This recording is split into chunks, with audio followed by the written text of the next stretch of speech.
important. Garth Brooks. Garth Brooks was a shoe salesman in a men's shoe store. Men's shoe store is really, really boring. If you're in a women's shoe store, it's a real decision process. They got shoes all around them. Men usually put the shoes on, go to the mirror, and head out. And he was so enthusiastic about selling men's shoes. And two people, Bud Lee and Dwayne Blackwell, came in one day, and they were so impressed with his enthusiasm and said, "We've got to have you come to our company. What do you do?" And he said, "Well, I really want to sing songs." And so they said, "Well, come on down. We just wrote a song. Come on down and see us." They went down. He recorded the song that night. And 3 years ago or 4 years ago, Garth Brooks became the #1 recording artist in the number of sales in the history of music. All because it started because he was enthusiastic about selling men's shoes. So whatever you do, be enthusiastic. Tell me what your childhood was like, says the psychiatrist. And he says, I'll let you know once I'm finished with it. Never lose your childhood enthusiasm. And we see this a lot. We see smiles on kids. But a lot of times we don't see this, where we have adults that are excited and passionate and enjoying and having a good time. And we have the responsibility to create that enthusiasm. And J.K. Rowling, who wrote Harry Potter, finds her way into the hearts of children because she never left it in the first place.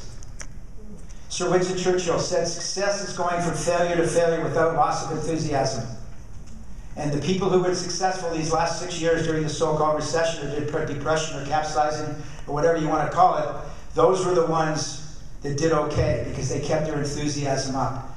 And you can't just be enthusiastic when things are going well, but you've got to be enthusiastic when you're down in the dumps as well. Be passionate about your job. I love my job. We are so fortunate. There's so many crummy jobs out there. And don't be a tennis professional that's just got dollar signs tattooed on your eyeballs, because what's going to happen is people will read into that. All right, the second is the quality of a great leader is they absolutely love learning. They have this tremendous passion to absorb information. And it's your responsibility of a leader to expand your horizons. You know, when you really think about this in our industry, the number of tennis professionals we've got, you know, we should be 2, 3, 4 times the size in terms of attendance. And you know, you're doing this right now by expanding your horizons, by having an opportunity to come here and associate and get some further education to take back. And one of the marks of a great leader is they ask questions. They don't just get by issuing instructions. My favorite example of a leader asking questions, this is Sir Richard Branson. He has the most successful airline in the world in Virgin Atlantic in what's called RPM, Revenue Passenger Miles. Smaller airline, but makes an incredible amount of money. He walks up and down the plane and asks, how can I make this flight better for you? When was the last time any of you had someone from American carrier, walk up and down and ask, "Hi, how's it going? What can we do to make your experience better?" Instead of, how can we agitate you more with more baggage fees and take those off and take the free water away? It's gone crazy. And so he is still very successful because every flight he's ever been on, he asks every passenger he can talk to how to make it better. The common denominator of the top 500 business leaders in the US, they all read or listen to motivational material on a daily basis. What you want to do is work on being informed rather than being opinionated. We've got a lot of people, you know, particularly with the bloggers and all these talk shows and everything, and everybody's getting interested in being, you know, opinionated as opposed to really having good information. Visionary leaders, they absolutely love reading. Now let me tell you why I'm a big believer in trying to stay away from television and movies as much as possible if you want to be a visionary. And the reason is, that little zigzag line is with how your brain looks when you're watching a movie, or the TV, because someone else has already created that vision on there, and so you have very little brain activity. But if you're reading a book, this is what it's like. So I'm going to do a little exercise, and there's no trick to this, but I just want you to, some of you are closing your eyes anyway, so close your eyes for a few minutes. It'll be about 30 seconds, and I just want you to create the picture in your mind as you listen to my voice. This is as if you were reading the book. The sailboat is sailing in front of the South Pacific island. The palm trees are gently swaying in the background. The sun is reflecting off the crystal clear blue water. You can open them now. And if we took a picture of your brain, it would be going like this, because you all created your own individual picture. And that's how you develop the right side of your brain, which is your creative side, as opposed to the left side, which is your mechanical side, which is just watching something that someone else created. Bill Gates, now I'm retired, I can take courses, read more, meet more smart people, and I'll have better ideas. He's an incredible, he's been at about 6 of our properties, and he's an incredible learner. Our professionals will say he's the best student they ever had. And here he is, a multi-millionaire, but he wants to get better, and he really wants to learn a whole lot more. That's what good leaders do. The person who won't read has no advantage over the person who can't read. Confucius said, today a reader, tomorrow a leader. And my concern today is that if we get caught up on the computer versus a book, the computer we tend to scan, and our absorption is very limited compared to if we actually read with a book in our hands. So try to, if you are pretty addicted to the computer, try to break away just a little bit and make sure you do some reading. Okay, communication. They're good communicators at all levels.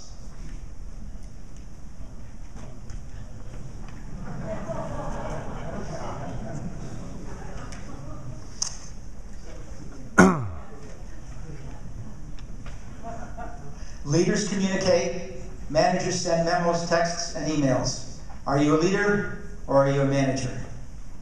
And learn to ask the right question. He says, does your dog bite? She says, no. He bends down to pet the dog and the dog bites him. I thought your dog didn't bite, he says. It's not my dog. So learn to ask the right question. And communicate clearly. For those in the back, it says, in case of fire, take stairs. And learn to not jump to conclusions too quickly. A lot of people hear the first thing, and then they've got their mind going, and they've got the conclusion. Health warning. What damage does alcohol do to our bodies? Well, if you drink vodka over ice, it can give you kidney failure. If you drink rum over ice, it can give you liver failure. If you drink whiskey over ice, it can give you heart problems. If you drink gin over ice, it can give you brain problems. Apparently ice is really bad for you. So, you know, and if we'd ask some of you are starting to go through, well, I drink and my brain's okay, or I drink and my liver's okay, and then all of a sudden realize, listen to the whole story. Everybody has their individual phrase that they sort of use as the pillar of their life. This happens to be mine, which is always appreciate, never expect. Because if you appreciate, everything comes your way, and you don't expect things, then there's no disappointment, because you didn't get what you were expecting to get. So to give you peace of mind, that might help some of you. Because appreciation is not only the greatest of all virtues, but the parent of all others. 3 things drive the human spirit: appreciation, recognition, and creative freedom. Marriages fall apart, friendships fall apart, people leave organizations, they leave clubs, they leave facilities because they don't feel appreciated. That's the #1 driving force. So make sure that you increase the level of your appreciation, and you'll keep people around. Customer service, from the player's point of view. Look at how much he's enjoying doing these autographs. Here's 3 of the greatest people ever to play our sport in terms of attitude. Pete Sampras, look at his autograph. Here's Rogers. Here's Rafa's. Here's World Team Tennis. And here's my mom passed away a while ago, and she kept my autograph book when I was 5 and 6 years old. And you can read every one of those signatures from the hockey players. How many of you here have heard of Tim Horton Donuts? All right? Quite a few, actually. There's Tim in the lower left-hand corner. There's Tim Horton's legible signature. I have not been able to read one signature of one tennis player yet, of the ones I've seen. And when I go to the US Open, I'll ask the kids on the sidelines who got the autograph, and none of them are legible. Billie Jean King has a different philosophy. Every person I sign an autograph for deserves my respect and thanks. Look at her signature. She takes extra good care because she appreciates the fact that someone wants to come and say hello to her. Here's one of the most famous people in all of sport, not just tennis, taking the time to do her autograph properly. Showing appreciation. One handwritten note is often worth more than 1,000 emails. In the mail today, we get junk mail, we get bills, and so on, but when we get a handwritten thank you note, we pay attention to it. Everybody should have these. Everybody should try to send out one every couple of days, because that's part of the appreciation culture that you want to have. This was about in 2005, on January 29th, November 29th, I got a phone call from the hospital in Toronto, Canada, that my mom had passed away. I was living in California at the time, so I got my wife and 2 kids our tickets together, and we flew overnight, and we got into my mom's apartment this November, and she had all of the presents wrapped. She did not know she was going to die, but she had them all ready. That's what's important here, however, is the guest bedroom. There were 52 presents there. Not for her friends. Those were for people who'd done something for her during the course of the year. Her mailman, her taxi cab driver, the people at the grocery store that would bring the groceries and carry them for her because she was in her 90s.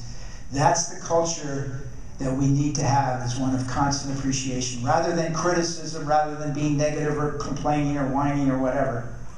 Here's the lack of appreciation. This is a young gal in the finals of the Under-18 Championships in Hawaii.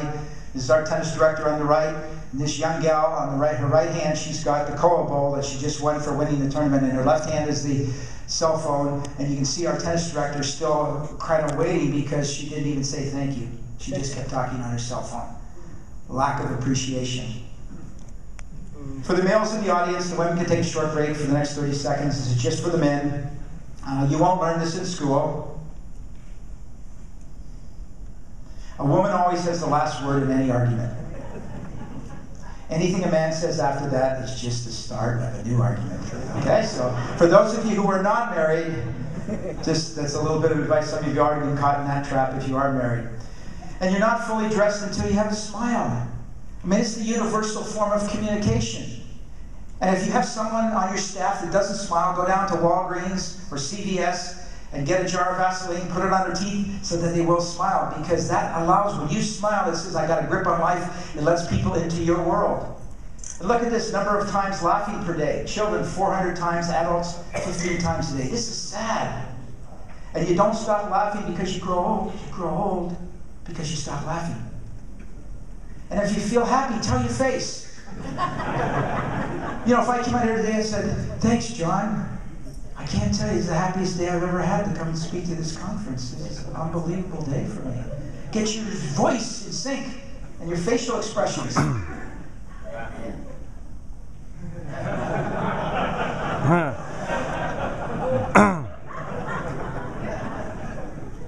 They handle pressure well. Great leaders handle pressure well. Have a nice day. More pressure to have a nice day. It's all around us. This bothers me. Everybody gets a trophy today because we don't want to have any losers, because psychologically it'll ruin a kid if he has a loser. Good gosh, the learning process comes from losing. You interview a kid at the end of a match who wins the match. What did you learn today? Not too much. But the guy who lost, the gal who lost, a lot of education. So we learn our lessons when we lose. Billie Jean King's favorite quote, some of you may have read her book, Pressure is a Privilege, comes from her quote, which is, pressure is a privilege. It only comes to those who earn it. Marriage can be pressure. Some of these people are already feeling it before the wedding. But here, any hockey fans here? Do you have any hockey fans? Well, this is great. Okay, good. Rangers. Fans. All right. Let's go Rangers. So, good. And I'm used to talking to audiences where one hand sort of meekly goes up. But anyway, this is the most pressure-filled job on the planet. Because for those of you who don't play hockey or follow it, this little thing called a puck goes over the red line.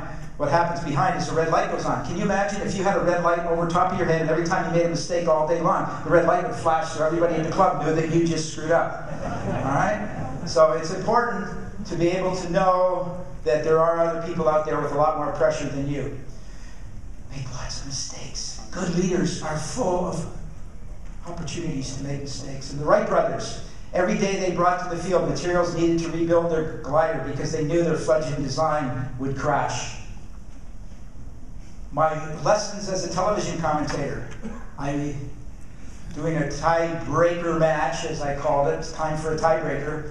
I got hammered by people calling into the station. Burwash doesn't know a damn thing, calling it a tiebreaker. It's a tie break. If you're going to have a commentator, make sure they know how to say. And if you listen to the TV, it was really interesting. At the beginning of the U.S. Open this year, they were calling it tiebreaker at the beginning, and it became tiebreak at the end because someone actually had told them it's actually, so Nick's the ER, it's a tiebreak, so we all sound like we know that we are sport. Then I'm doing a WTA match, There's a 15 and a 16-year-old girl playing a match, and I said to my play-by-play guy, and I say, these girls are having a great match, and the WTA flipped out. And they got me right if I did, was hardly off air, and they come up to me, it's these women are having a terrific match. And I still have a problem with that because I've had two 15 and 16-year-old daughters at some point, and they're girls, maybe young women. Mistakes will happen. And what all of you want to do is you want to have a boo-boo budget.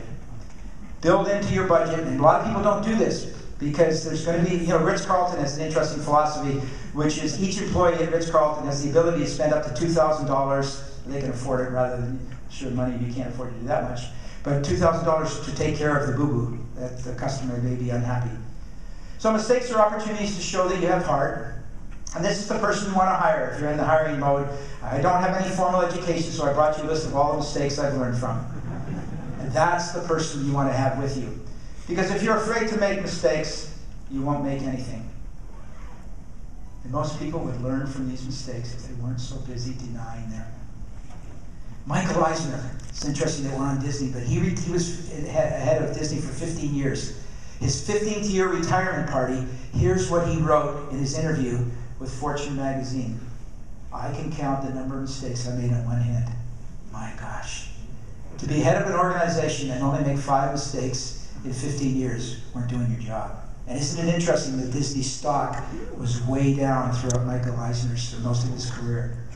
And really this slide says it all, because as you're going to build in life, if you're going to be successful, you have to have made a lot of mistakes. But your one job you can't make a mistake is the air traffic controller, because if these two little white images hit one another, you get to go home for dinner and they don't. Next, steady in moods. How many of you here are not married? Hands up. Okay, this is for you. Don't marry someone who's not steady in their moods. Happy at 9, sad at 11, up at 3, down at 6, because it'll be an emotional roller coaster nightmare. And don't work with people who are not steady in their moods, because one of the main ingredients in good leadership and customer service is consistency. Moodiness is selfish magnified. And people go, oh, I'm in a good mood. Oh, no, I'm in a bad mood. I need 3 cups of coffee before I can be in a good mood. Anger. No point yelling at people. It's not they're gonna remember it. A CEO in America, I yell at people and I'm successful. And the reason I'm successful is because I yell at people. He was fired shortly after the article. When I was doing an interview for the book, I was interviewing this lady, because I interviewed employees, not just leaders, and so this lady was telling me how she was afraid of her boss, and she was telling me stories, and I said, how long ago did this happen when he yelled at you? And she said, 9 years. 9 years later, she remembers being yelled at and was still afraid of him, even though he hadn't yelled in the subsequent 9 years. And when you get angry, you take the easy way out. And anger is only 1 letter short of danger. This is the most important moment of our whole hour and a half here today. This is the crown jewel of all achievements. To be good at what you do, but don't be your own CNN. We got too much of this.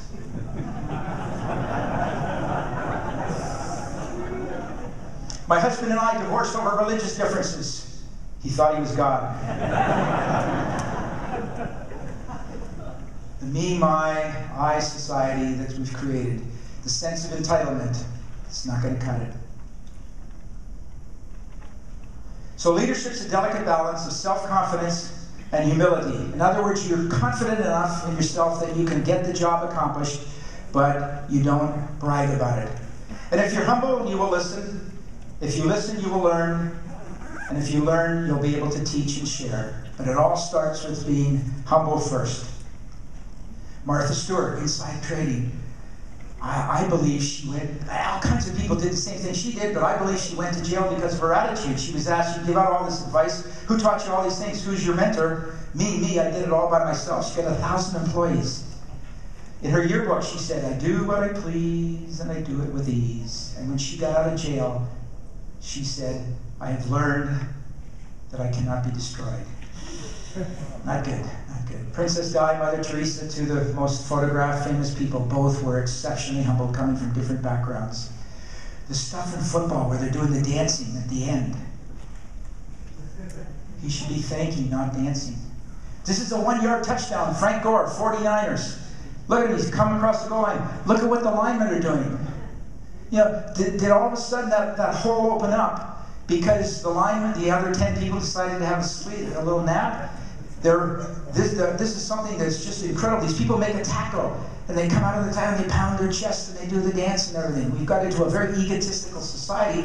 Instead, Walter Payton, I was very fortunate to get to know him. I taught him, just a very humble guy. And I said, does this bother you? This is before he passed away. I said, does this bother you that people are dancing in the end zone?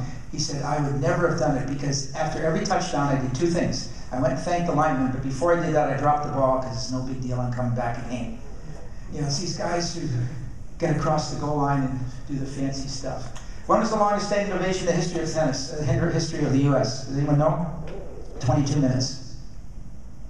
No word? Cal Ripken. What did he do? He played 2,131 games. He showed up every day. Lots of people have done that, but he was very humble and had that kind of track record. So people were very attracted and gave the longest standing ovation in the history of our company. Jigoro Kano, the founder of modern judo, has a black belt on. Just before he passed away, he knew, in those days people knew when they were going to die, because the body gives certain signals that you're going to die. And so he told all his students who were around and said, it's now time to put on my white belt, which is the emblem of the beginner. And every day of our life, we should put on the emblem of the white belt so that we can actually learn to do something new. And my favorite phrase from Uncle Tony Nadal to Rafa, stay hungry, stay humble. And he certainly has done that.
And finally, just think if it weren't for marriage, men would go through life thinking they had no faults at all. So for those of you married, appreciate their advice.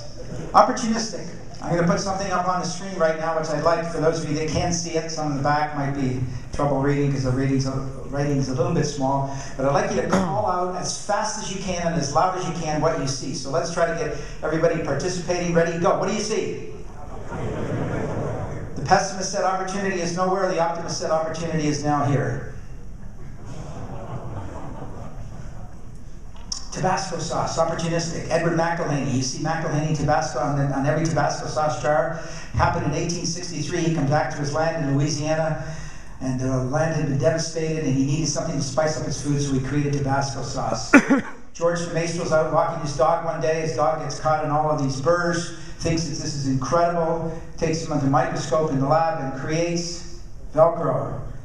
New use every 5 days coming onto the market. There's lots of opportunities out there. And a lot of people, there's those who make things happen, there's those who watch things happen, and there's those who wonder what happened. Try to be in the category that those make things happen by being aware of the opportunity. 8 days a week. Paul McCartney was getting ready to go out to John Lennon's house when the Beatles were all together, and Paul McCartney had a chauffeur, and he said to his chauffeur, "You're working hard." And the chauffeur says, "Oh, geez, am I ever? I'm working 8 days a week, sir." And Paul McCartney says, "That's an interesting title for a song." And he goes out to John Lennon's that afternoon, and they created the song 8 days a week. Lots of opportunities. Are we awake? Positive. So much negativity today that we've got to be in the eye of the hurricane with our positivity. Well, you've heard of swine flu. There's too darn much whining flu going on, and we've got to stop it. People seeing the glass half empty rather than half full. And here's my favorite example of a cartoon turning a negative into a positive. It's